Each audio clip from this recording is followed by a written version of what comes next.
The billionaire, Alexander Carrington, was the kind of man who turned heads the moment he entered a room. Tall and impeccably dressed, his presence commanded respect and admiration. His sharp jawline and piercing blue eyes were often the last things his business rivals remembered before conceding defeat. He had built his empire from the ground up, a sprawling network of companies that touched everything from real estate to tech innovation. To the outside world, Alexander seemed unstoppable, a living testament to ambition and success. But beyond the towering glass buildings and the glimmering luxury cars, there was an aura of calculated precision surrounding his every move. At home, Alexander was just as carefully composed. His wife, Victoria, was the picture of grace and strength. She was 5 months pregnant with their first child, and despite the delicate condition, she carried herself with an elegant calm that made those around her admire her even more. Their home was a modern palace filled with soft light and quiet corners where Victoria often sat, reading or planning for the future. Friends and family would often comment on how perfect their life seemed, how the couple represented everything aspirational and ideal in society. Yet beneath the surface of this perfect facade, cracks had begun to form, subtle, yet impossible to ignore. The crown jewel of Alexander's success was the office building where his headquarters were located. A towering glass monolith rising proudly in the city's financial district, the building was more than just a workplace, it was a symbol of power and influence. Every detail had been meticulously designed to convey strength and sophistication, from the marble floors that gleamed under the sunlight to the sleek, modern furniture that filled the executive suites. The building stood as a testament to Alexander's journey from humble beginnings to the pinnacle of the business world. It was a physical embodiment of everything he had fought for, a fortress that guarded his ambitions and his secrets alike. But secrets, as they say, have a way of escaping even the strongest walls. Unbeknownst to Alexander, his carefully balanced life was teetering on the edge of collapse. The most dangerous threat wasn't from a rival corporation or a bad investment, it was from within. The mistress, Elise, was a shadow in his world, a figure he thought he controlled. She was sharp and beautiful, with ambitions of her own that matched his but remained hidden behind a veil of seduction and whispered promises. Alexander had made a reckless mistake. He had given Elise a key to his office, a symbol of trust and power, handed over without a second thought. It was a careless decision born of arrogance and desire, one that would soon unravel everything he had built. The tension in Alexander's life was invisible to most, but it was there, lurking beneath the surface like a storm gathering strength. Victoria, despite her calm exterior, had begun to notice subtle changes, missed calls, unexplained absences, and the faint scent of perfume that wasn't hers. Her pregnancy had given her strength in unexpected ways, and her intuition whispered warnings she could no longer ignore. Alexander remained blissfully unaware of the consequences his actions would bring, caught up in the demands of his empire and the dangerous allure of his affair. This story was not just about betrayal, but about the intricate dance of power, love, and deception. It was about a man who thought he had control over every aspect of his life, and a woman who was quietly ready to reclaim it. The stage was set, the players in motion, and the drama was about to unfold, inside a glass tower where ambition met vulnerability, and where the perfect life was about to shatter in the most unexpected way. Elise Monroe was everything Alexander Carrington had been drawn to when the sparks first ignited between them, ambitious, confident, and fiercely independent. She carried herself with an air of certainty that made her presence impossible to ignore. Her sharp intellect was matched only by her stunning beauty, a combination that opened doors and captivated powerful men like Alexander with ease. Yet beneath the polished exterior, Elise was unaware of just how deep and dangerous the world she had stepped into truly was. She saw herself as a partner in this secret dance, someone who deserved the power and privileges that came with being close to a man like Alexander. What she didn't realize was that she was also a pawn in a game far more complicated than she could have ever imagined. Their connection began innocently enough, a chance meeting at a high-profile charity gala where their eyes locked across the crowded room. Alexander was captivated by her confidence and wit, while Elise was intrigued by the aura of success that surrounded him. What started as flirtation quickly turned into late-night dinners, clandestine meetings, and stolen moments filled with electric tension. Alexander, consumed by desire and arrogance, made a decision that would set the wheels of fate turning. He gave Elise a key to his office. It wasn't just a key to a room, it was a symbol of trust, access, and a tacit acknowledgement of their affair. For Alexander, it was a convenient way to meet Elise without suspicion, a hidden gateway to their secret world. For Elise, the key was like a golden ticket. It allowed her to step into Alexander's domain whenever she pleased, to enjoy the luxury and power of his professional life without scrutiny. The office was her sanctuary, a place where she felt powerful and desired all at once. They would meet behind closed doors, away from prying eyes, where the rules of the outside world no longer applied.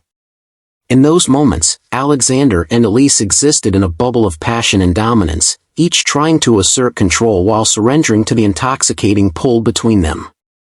Their relationship was a delicate balance of power and vulnerability, desire and manipulation. While Alexander indulged in these secret rendezvous, Victoria, his pregnant wife, lived in a very different world.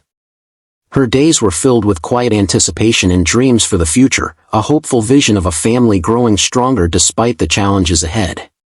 She decorated the nursery with soft pastels and carefully selected toys, imagining the day she would cradle their child in her arms.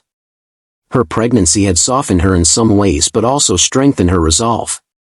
She was determined to protect her family and maintain the life she believed they had built together. The stark contrast between Victoria's hopeful calm and Elise's daring boldness created a tension that neither woman fully understood yet, but it simmered beneath the surface, waiting to erupt. Elise was blissfully unaware of the storm she was walking into. She believed that having the key meant having a place in Alexander's life, a sign that she was more than just a fleeting distraction. But the reality was far more complicated. Every time she used that key to enter the sleek, glass-walled office, she was stepping unknowingly into Victoria's territory.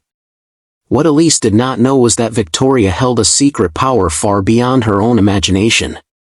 The building that housed Alexander's empire was not just a workplace for him, it was owned by Victoria herself, a fact hidden from everyone, including Alexander. The irony was cruel. Elise was using a key to access a domain that belonged to the woman Alexander claimed to love. Their secret meetings grew more frequent and intense as the days passed. Elise reveled in the thrill of sneaking into the office, the adrenaline rush of being so close to power, yet hidden from view. She imagined herself climbing the ladder, gaining influence not just through Alexander but on her own terms. But the office, with its polished floors and panoramic views, was also a cage, one that concealed shadows and whispered secrets. Elise's confidence began to crack ever so slightly when subtle changes in security and access made her question her place. She dismissed the doubts, blaming paranoia or coincidence, unwilling to see the bigger picture unfolding around her. Meanwhile, Victoria's quiet strength grew. She watched from afar, piecing together clues, sensing the betrayal without fully understanding its scale. Her pregnancy gave her an unexpected clarity, a focus on protecting what was truly hers. The contrast between the two women, Elise's reckless ambition and Victoria's steadfast hope, created a dramatic tension that would soon explode.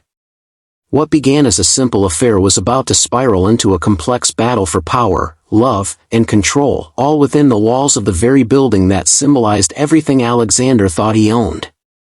Victoria Carrington moved through the world with a grace that often made people underestimate her. She wasn't flashy. She didn't need to be. While her husband commanded attention in boardrooms and headlines, Victoria preferred a quieter form of power, one rooted in strategy, legacy, and silence. Behind the scenes of their glamorous life, she had been building something of her own. Not just a nursery for their unborn child, not just a home filled with warmth and art, but an empire nestled behind polished contracts and discreet trust funds. She was, by all appearances, the perfect wife. But what no one, not even Alexander, realized was that she also owned the very building in which his company, and his secrets, lived and breathed. It hadn't always been this way. Victoria came from a family that valued discretion over display. Her father, a real estate magnate with a firm belief in long-term wealth, taught her early how to read contracts, understand markets, and recognize power not by how loudly it spoke, but by how effortlessly it moved. She didn't flaunt her inheritance when she married Alexander. In fact, she never told him just how vast her personal fortune was. The building, the soaring glass and steel tower where Alexander's office sat at the very top, had come into her possession 3 years before their marriage. It had been a silent acquisition, orchestrated through a holding company that bore no trace of her name. Alexander, so used to being the center of gravity, had never even thought to ask who owned the place where he ruled. She let him believe it was leased by a faceless firm. She allowed the illusion to remain intact, even as she quietly reviewed quarterly reports, approved security upgrades, and oversaw renovations from behind the curtain. She could have told him. But she didn't. Not because she was afraid, but because she knew timing was everything. There was power in restraint. She had long understood that real influence wasn't about showing your cards, it was about knowing when to play them. As the weeks of her pregnancy passed, Victoria spent more time reviewing her portfolio. Between prenatal appointments and designing the baby's nursery, she sat at her antique desk with spreadsheets open on one screen and market analyses on another. She invested in companies Alexander didn't even know existed. She funded startups in clean energy, education, and even healthcare, all under the radar, all bearing no visible connection to her or her husband's empire. It was more than financial strategy. It was an insurance policy. A life raft she hoped she'd never need, but was determined to keep ready, just in case. There was nothing meek or passive about Victoria's silence. She had always believed that a woman could be strong without being loud, commanding without ever raising her voice. Her calm demeanor fooled many into thinking she was fragile. But her strength was forged from years of patience, of watching, of learning when to lean in and when to stand still. She didn't scream. She didn't throw things. But if you crossed her, especially now, with a child growing inside her and instincts sharpening by the day, she would not forget it. And she would not forgive easily. Every time Alexander walked through the front doors of that tower, unaware that his wife technically owned the marble beneath his feet, Victoria smiled to herself. Not out of spite, but out of control.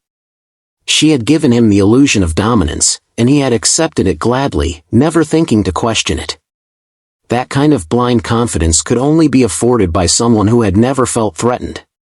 But the truth was, Alexander was no longer the most powerful person in their marriage, he just didn't know it yet. Elise had begun to move through Alexander's office as if it belonged to her. The smooth glide of her heels on polished marble, the subtle scent of her perfume lingering on leather chairs, each visit left a mark, and she savored it.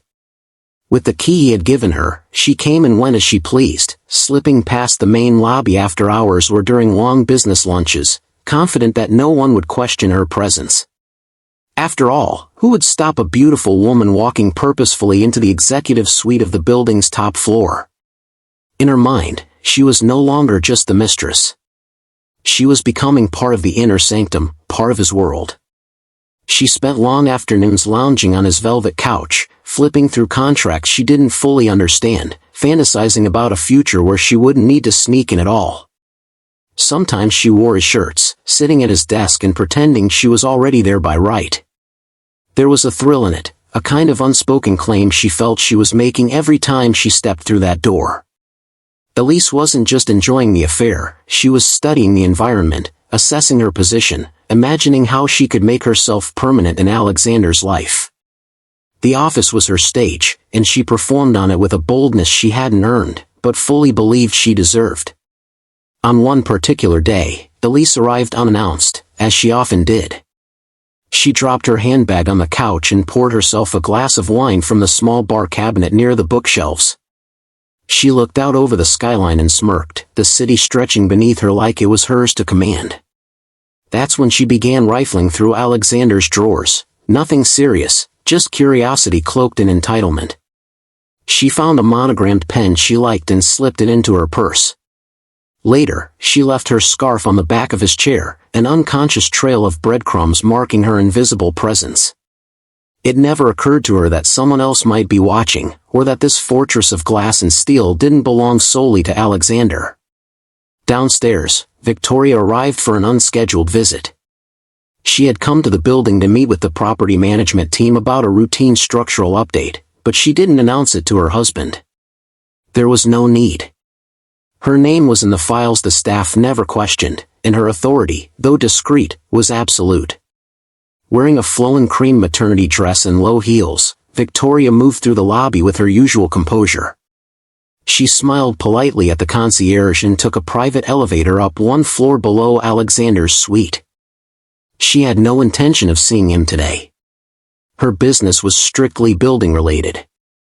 But as she walked through the hallway, something shifted. A faint, sweet fragrance lingered in the air, too floral to be from the cleaning staff, too familiar to ignore. She paused, eyes narrowing slightly, but said nothing. Instead, she continued her walk, observing quietly. Minutes later, while speaking with one of the maintenance engineers, she overheard two security guards whispering about a woman who had used a key to access the top-floor office the day before, during hours when Alexander had supposedly been at a meeting across town. Victoria's body remained still, but her mind began turning rapidly. She thanked the team, excused herself, and returned to the elevator, this time going straight to the top. She didn't confront anyone. Not yet. But as she stepped out into the hallway outside Alexander's office, she saw it, a faint smudge of lipstick on the glass wall, and through the door, the unmistakable flash of silk fabric draped over his armchair. Her pulse didn't quicken. Her breathing stayed calm. She walked away quietly, choosing silence over storm. But now, the shadows had shape. Back in her car, Victoria sat with her hands resting on her belly, her eyes fixed on the reflection in the rearview mirror. Her instincts had been right. There was someone. And that someone was now trespassing not only into her marriage but into a space she legally and personally controlled. A quiet fury began to grow, not loud or explosive, but sharp and deliberate. She wouldn't lash out. Not yet. But now, she would begin watching more closely. The next move wouldn't be made by Alexander or his mistress. It would be hers, and it would change everything. Alexander Carrington had always believed he was the smartest person in every room. Years of success had nurtured a dangerous arrogance, one that told him he didn't need to ask questions, he simply assumed he already knew the answers. It never occurred to him to wonder who truly owned the building where he spent most of his time. As far as he was concerned, the lease had been signed years ago by one of his assistants, reviewed quickly, filed away, and forgotten. In his mind, the office, with its floor-to-ceiling windows and sweeping skyline view, was his. He paid the rent, ran his empire from within those walls, and came and went as he pleased. That was enough for him. He never suspected that the woman who shared his home, the woman carrying his child, was also the silent architect behind his daily environment. Victoria's name wasn't on the door, and that suited her perfectly. Alexander's pride depended on feeling like he was in control. And Victoria had learned long ago that sometimes the best way to wield power was to let a man think it was his. So she let him live in ignorance, even as her own suspicions about him began to take shape. At first, the signs were subtle. Late-night meetings that didn't add up. Unexplained phone calls that ended abruptly when she entered the room. A shift in his energy, a kind of restlessness she couldn't quite define.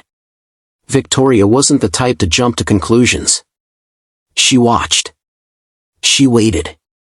But each day, her silence became heavier.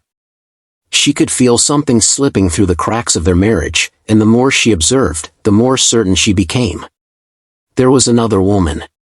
And Victoria's instincts, sharpened by pregnancy and betrayal, told her that woman was not just in her husband's life, but in her building. Alexander, meanwhile, was utterly blind to the growing tension at home. When Victoria asked questions, small, careful ones, he brushed them off with ease. "You worry too much," he'd say, kissing her on the forehead with mechanical affection. "I've just got a lot on my plate." He believed that by giving her everything she wanted, the house, the driver, the black card, the security detail, he had fulfilled his duty as a husband.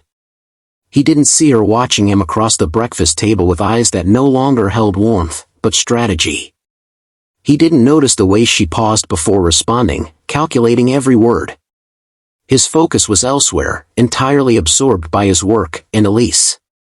With Elise, he felt a rush of freedom he hadn't tasted in years. She was young, eager, and knew how to make him feel like a king. Their encounters were reckless, thrilling, and increasingly dangerous. But Alexander didn't care. He trusted her.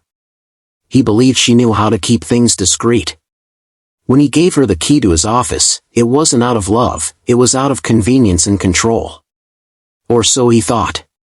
In truth, Elise was playing a game of her own, and Alexander didn't realize he was slowly losing his grip on the rules. Back at home, Victoria began testing boundaries. She'd drop comments, small, sharp truths disguised as passing thoughts. "You seem distant lately," she once said softly as he checked emails in bed beside her. He barely looked up. "Just the usual chaos. You know how it is." He didn't see the way her fingers curled slightly on the bedsheet, how she held her breath before exhaling. She knew now, not just suspected, but knew. Still, she said nothing more. Not yet. Alexander believed he had everything under control. He believed his wife was too trusting, too gentle, too pregnant to notice the cracks he'd created. But he didn't see what she was becoming. And he certainly didn't know that the building he'd invited his mistress into, the place where he believed he reigned supreme, belonged to the woman he was quietly betraying. His blind spot wasn't just his arrogance.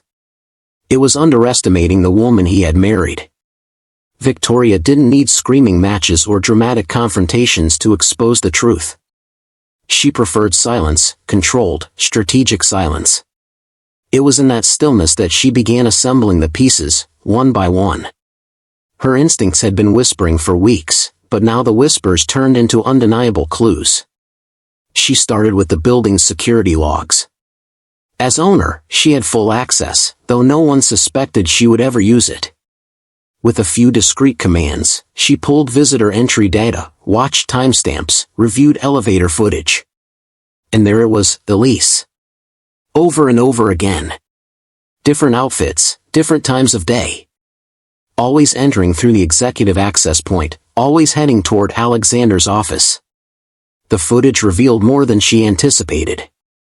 Elise was comfortable, sometimes even playful, walking through the space with a familiarity that enraged Victoria in the quietest, coldest way possible. She wasn't just visiting. She had been inhabiting a place that was supposed to belong to Victoria and her husband, and one day, to their child. The sight of Elise casually helping herself to drinks from the bar cabinet, tossing her coat on Alexander's chair, or even spinning slowly in it while talking on the phone made Victoria's breath catch in her throat. She felt the sting of betrayal rise up, sharp and poisonous, but she pushed it down. There would be no impulsive decisions. Not yet. Instead, she moved with careful precision. Within 48 hours, she called for a subtle change in the building's access system. New security protocols were implemented, quietly, professionally, and without any announcement. The keycard system was reconfigured. Certain private elevators now required biometric confirmation, and unauthorized access triggers were set to notify her directly. Elise, unaware of what was happening, walked into the storm thinking she still held the key. When she tried to enter the office 2 days later, her keycard failed. She tried again, then again, frustration mounting as the red light flashed in defiance. Confused and irritated, she contacted Alexander, who was in a board meeting. "The system must be glitching," he said, brushing her off. Elise, used to being indulged, didn't take the dismissal well. But more than annoyance, she felt a strange wave of unease. For the first time, she sensed something was out of place, as if an invisible hand had reached out and turned the tides against her. That same day, Elise wandered the building longer than she should have. She noticed people were watching her more closely, security staff who once nodded passively now exchanged glances as she walked by. In the lobby, a new camera had been installed. In the executive hallway, a portrait had been shifted slightly, a strange, almost imperceptible change. It was as though the building itself had come alive, and it no longer welcomed her. Victoria, meanwhile, remained calm on the surface. Over dinner, she finally began her own quiet confrontation with Alexander. It wasn't a direct accusation, it never needed to be. She watched him pour himself a glass of wine, asked simple questions, and listened carefully to his answers. "You've been spending more time at the office," she said, folding her napkin slowly. He nodded, too casually. "Big deal coming through. Long hours." She nodded in return, but her eyes didn't soften. "There's been some security trouble," she said next, watching his reaction. He paused. "Really?" She tilted her head slightly. "Unauthorized access. They say someone's been using a key they shouldn't have." She let the sentence hang in the air like smoke. His expression didn't shift dramatically, but she saw it, a flicker of discomfort, a tightening in his jaw. He took another sip of wine, then changed the subject. That was enough for her. She'd planted the seed, and now she would wait for it to grow. Elise, on the other hand, began to question everything. She'd assumed the office key was a gift of trust, that it meant she was secure in Alexander's life. But now, as doors stopped opening and eyes began watching her movements, she realized something was wrong. This wasn't her space. It never had been. She had walked boldly into a kingdom she didn't understand, and now the Queen had noticed. Victoria watched it all unfold with growing clarity. Her husband was slipping. His mistress was scrambling. And the balance of power, the real power, had quietly shifted into her hands. She hadn't raised her voice. She hadn't exposed the affair. But she had set the pieces in motion. And soon, the truth wouldn't just be known, it would be felt. Elise Monroe had always prided herself on her ability to read a room, to sense shifts in energy before others even noticed. But lately, something felt off, something she couldn't explain, and worse, couldn't control. The office, once her secret playground, had begun to reject her like a foreign object. The keycard that used to open every door now worked only intermittently, and the guards who once offered polite smiles now regarded her with stiff indifference. The air felt heavier. The walls, tighter. And for the first time since she had slipped into Alexander's life, Elise felt unwelcome. It started with the elevator. She had swiped her card as usual, expecting the smooth ascent to the top floor. Instead, the screen blinked red, denying her access. She tried again, once, twice, and then stepped back, heart thudding. The guard at the front desk approached. "Ma'am, can I help you?" he asked, not unkindly, but with the unmistakable tone of someone following new instructions. "I'm here to see Mr. Carrington," she replied, her voice cool but tinged with unease. The guard nodded, typed something into the console, then shook his head. "He's unavailable at the moment. You'll need to schedule an appointment." That had never happened before. As Elise sat in the lobby, trying to maintain composure, her thoughts spiraled. What had changed? She hadn't argued with Alexander. Their last meeting had been passionate, even tender, or so she thought. But something was shifting beneath her feet, and she couldn't deny it any longer. Her access was being revoked. Her presence was no longer protected. She checked her phone, hesitated, and then texted him, "We need to talk." "Something's wrong." No reply. Minutes passed. Still nothing. The silence stung more than she expected. And that's when fear crept in. Not just fear of losing Alexander, though that hurt in its own way, but fear of being discarded, of being used. She had built so much of her identity around this affair. She had imagined futures, plotted moves, even dared to think that one day she might stand beside him publicly. Now, the future looked like a locked elevator and unfamiliar stairs. Her grip on the fantasy was slipping. In a last attempt to reclaim some power, Elise decided to take a risk. The next day, she arrived early, well before business hours, when the lobby was quiet and half-lit by the morning sun.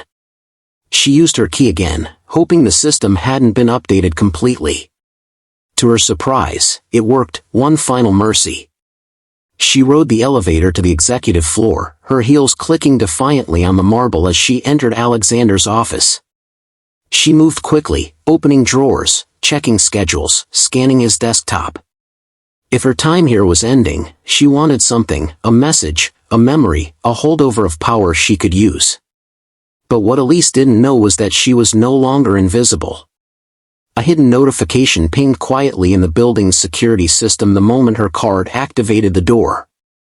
Downstairs, Victoria received the alert on her phone, sipped her tea calmly, and said nothing. She watched in silence as a live camera feed displayed Elise moving through the office, rifling through drawers with increasing urgency. Victoria didn't react. She didn't storm upstairs. She simply watched. It was all the confirmation she needed. Upstairs, Elise paused at Alexander's desk and stared out the window. Her reflection in the glass looked smaller than usual, unsure, off balance. Her hands trembled slightly as she picked up a framed photo of Alexander and Victoria, taken at some charity gala. They looked polished, elegant, and unbreakable. For the first time, Elise saw it clearly. She wasn't replacing Victoria. She had never even been close. She was the interlude, not the ending. The key, her supposed symbol of control, had become a dead weight in her purse. She clutched it now, desperate to believe it still meant something. But deep down, she knew. She was being shut out. Slowly, deliberately, and with precision. And the worst part wasn't losing access. It was realizing she had never truly belonged. Victoria had waited long enough. The time for quiet maneuvering had passed. Every piece of information had been gathered, every subtle move made. She had watched Elise trespass again and again, not just into her building, but into her life, her marriage, her dignity. And now, it was time for the woman who had operated in shadows to meet the one who owned the room they stood in. Victoria didn't need theatrics. She needed truth. And power, after all, was never louder than when it moved calmly through the door. Elise was sitting at Alexander's desk when the elevator chimed and opened. The soft tap of low heels echoed in the hallway, followed by a silence that felt too sharp to be accidental. Elise looked up, expecting Alexander. But it wasn't him. It was Victoria. She wore a navy blue tailored coat draped open over her white maternity dress. Her hair was pulled back into a simple twist, her makeup minimal. There was no rage in her eyes, no fire or tears. That would have been easier for Elise to face. Instead, there was something far more dangerous, complete, unnerving composure. Elise stood abruptly. "Victoria," she said, trying to gather her usual confidence. But no explanation came. Her words fell apart before they even formed. Victoria shut the door behind her gently. She looked around the office, her gaze landing on the scarf draped on the armrest, the wine glass on the credenza, the open drawer that hadn't been closed properly. She took her time before meeting Elise's eyes. "You've made yourself comfortable," she said quietly, walking forward. "I didn't know you'd be," Elise began, but Victoria raised a hand. "Let's not waste each other's time. You knew about me. You knew I was pregnant. You knew what kind of man you were crawling into bed with. But what you didn't know," she paused and took another step forward, "is that this office, this floor, this building, doesn't belong to my husband. It belongs to me." The silence that followed was suffocating. Elise blinked. "What are you talking about?" "I own it," Victoria said, her voice like a polished blade. "Every tile, every light fixture, every hallway you've paraded down like you belonged here. You didn't. You were trespassing. Not on his property, on mine." Before Elise could respond, the door opened again. This time, it was Alexander. He stopped mid-step, his expression freezing as he took in the scene, Elise, standing pale and stunned. Victoria, calm and centered. And him, suddenly exposed from both sides. "Victoria, what are you doing here?" he asked, his voice tight. She turned her gaze to him slowly. "I could ask you the same," she replied. "But then again, you've been here plenty, just not always alone." Alexander glanced at Elise, then back to his wife. He took a breath as if to speak, but Victoria didn't give him the chance. She's been using the office. With a key you gave her. You never once asked to sign the lease. You never once thought to wonder who gave you the privilege of sitting at this desk. That's always been your flaw, Alex. You assume ownership where there's only access. Elise looked from one to the other, realizing for the first time that she had not been a secret to Victoria, she had been a pawn in something far larger. Her voice cracked. I didn't know. I swear. I believe you, Victoria said, evenly. But not because you deserve the benefit of the doubt. Because you were never the threat. The real threat was the man who thought he could hand out what wasn't his to give. Alexander ran a hand through his hair, clearly unraveling. I never meant for this to get out of control. Victoria tilted her head. That's the problem. You never meant anything. You just took. The emotional tension hung heavy in the air. Elise stepped back, as if trying to disappear. Alexander looked defeated, but Victoria remained still, steady. She turned to Elise one last time. Get out of my office, she said simply. Elise obeyed without a word. Then Victoria looked at her husband. You'll be hearing from my lawyers. But for now, I suggest you find another place to work. Your lease is officially terminated. And just like that, she walked out, not broken, not humiliated, but powerful in a way neither of them had seen coming. In the days that followed the confrontation, a silence spread between Alexander and Victoria like fog, thick, cold, impossible to ignore. But this was not the silence of defeat. It was the silence of a woman who had taken her power back and was now choosing, moment by moment, what she wanted to do with it.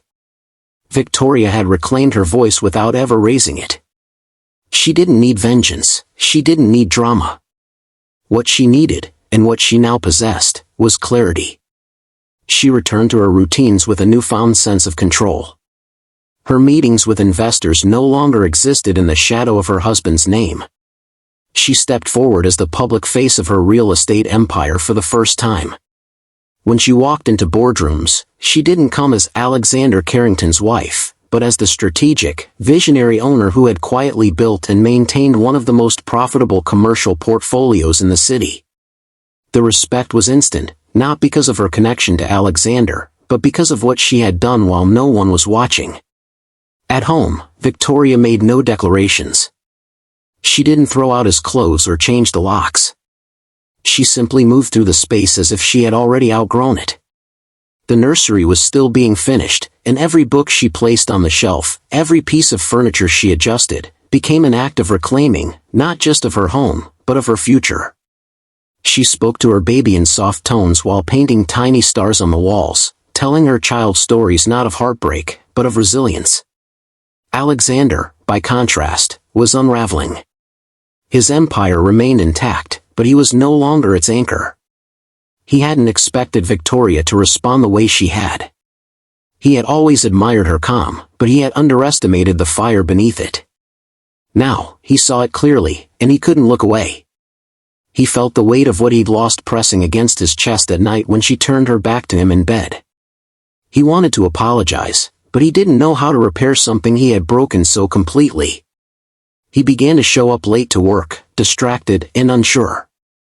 For the first time in his life, Alexander Carrington had no control. Elise, too, faced a moment of reckoning. The glamour was gone. No more secret visits, no more seductions in a borrowed office. She found herself sitting in a cafe one morning, staring into a half-empty cup of coffee, wondering how she'd allowed herself to fall so far. The key she once cherished had lost its meaning. Her pride told her to fight for her place, to confront Victoria again, to claim some stake in the story. But deeper down, she knew. There was no place for her in a life that had been built on deception. In the end, Elise made the quiet decision to walk away, not because she had lost, but because she finally understood the difference between being wanted and being worthy. Victoria's empowerment wasn't loud or brash, it was steady, deliberate, and dignified. She chose herself, not out of bitterness, but out of truth. The truth that she had always been more than a wife, more than a name in someone else's story. She had been patient, she had been quiet, but she had never been weak. And now, in the aftermath of betrayal, she wasn't broken, she was becoming. The choices had been made. Alexander could either rise from the ashes of his mistakes or be buried under the weight of them.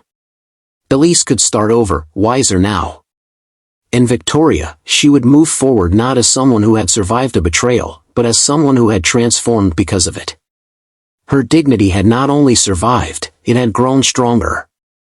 And strength, she now understood, wasn't in holding on. It was in knowing exactly when to let go. The fallout from the confrontation left a ripple across every life it touched. Alexander Carrington found himself standing in the wreckage of choices he had once believed he could control. Everything had been so carefully compartmentalized: his wife, his mistress, his business, his pride. He had kept each part of his life in its own polished box, never expecting them to collide. But they had. And when they did, it was his wife, calm, pregnant, and unwavering, who had walked away with her head held high and left him stunned by her quiet power. The office no longer felt like his kingdom. The building that once reflected his dominance now stood as a reminder of what he didn't see: the woman behind the curtain, pulling the strings he thought he held. Every time he passed the front desk or rode the elevator, he was haunted by the truth that it had all belonged to Victoria. And still, in spite of all he had done, she hadn't destroyed him. She could have. She still could. But she hadn't. Instead, she had walked away from the battlefield untouched by chaos, choosing her peace over his apology. At home, their conversations grew shorter, more civil, but distant. Victoria no longer asked about his meetings. She no longer paused at the door when he left. Instead, she focused her energy inward, on herself, on the baby, on the life that was no longer waiting for Alexander's direction. Her belly grew rounder by the week, and so did her sense of resolve. She spent her days planning the future not as a wife waiting to be protected, but as a mother who had decided she would never be underestimated again. She redecorated the nursery with soft greens and cream colors, every detail chosen with the grace of someone building a sanctuary of her own. Her silence was not cold, it was complete. She had no need to explain her strength. She was living it now. As for Elise, her fall from fantasy was sharper than she had anticipated. The illusion had cracked, and with it, her sense of importance. After leaving the building for the last time, she found herself drifting through days with no calls, no invitations, no keys. It took weeks, but eventually, something in her shifted. The bitterness softened into reflection. She took a job at a boutique PR firm, small, unglamorous, but hers. She stopped checking Alexander's name in the headlines. She stopped hoping he would call. And one morning, as she packed away the last remnants of that chapter, the stolen pen, the photos she never dared frame, she realized she didn't want it back. Not the secrecy, not the power plays, not the shallow thrill of belonging to someone who was never hers. She wanted more now. Maybe for the first time, she truly understood what more meant. Alexander made one final effort to reach Victoria. He sat beside her as she folded a tiny blanket and asked, quietly, "Can we start over?" She looked at him then, not with anger, but with the eyes of someone who had outgrown him. "You had your chance," she said gently. "I'm not starting over. I'm starting ahead."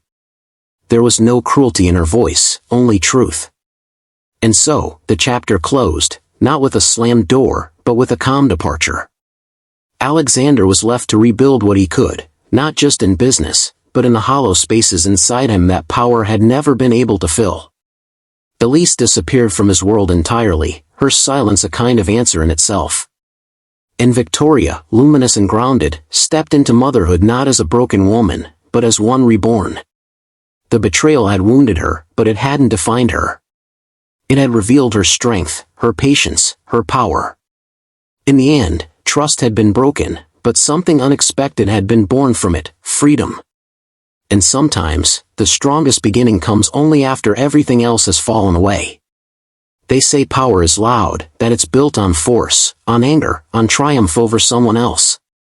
But I've learned otherwise. Real power doesn't shout. It doesn't demand to be seen. It simply exists, steady, silent, and unshakable. That's the kind of power I found in myself when the world I had built with another person began to crack. I look back now, not with regret, but with clarity.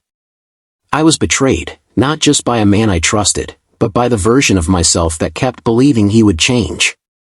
There was a moment when I could have burned it all down. I had every right to. I had the truth, the leverage, the fury. But I chose something else. I chose dignity. Not because I was weak, but because I finally understood that my worth was never his to measure, and never hers to take. There's a quiet victory in walking away with your head high, knowing you held your ground without becoming what they expected you to become. I didn't scream. I didn't crumble. I didn't beg. I simply opened the door they thought was theirs and reminded them who had the keys all along. My child will one day ask about this time in my life. I will not lie. I will not hide the pain or the betrayal. But I will not teach bitterness. I will teach boundaries. I will teach strength that comes with softness, and fire that lives beneath silence. I will teach that love is not about possession, or sacrifice without limits, but about partnership, respect, and truth. To my child, I want you to know, this world may try to write your story for you. It may try to hand you roles you never asked for, the dutiful wife, the silent woman, the one who forgives too much. But you are never obligated to live by someone else's pen. You can take the narrative and rewrite it, mid-sentence, mid-chapter, as I did. And to any woman who finds herself standing at the edge of betrayal, wondering what comes next, remember this: power isn't what they give you. It's what you already have, the moment you stop needing their permission. I didn't win by proving them wrong. I won by remembering who I was, long before they forgot. I own my name. I own my story. I own my power.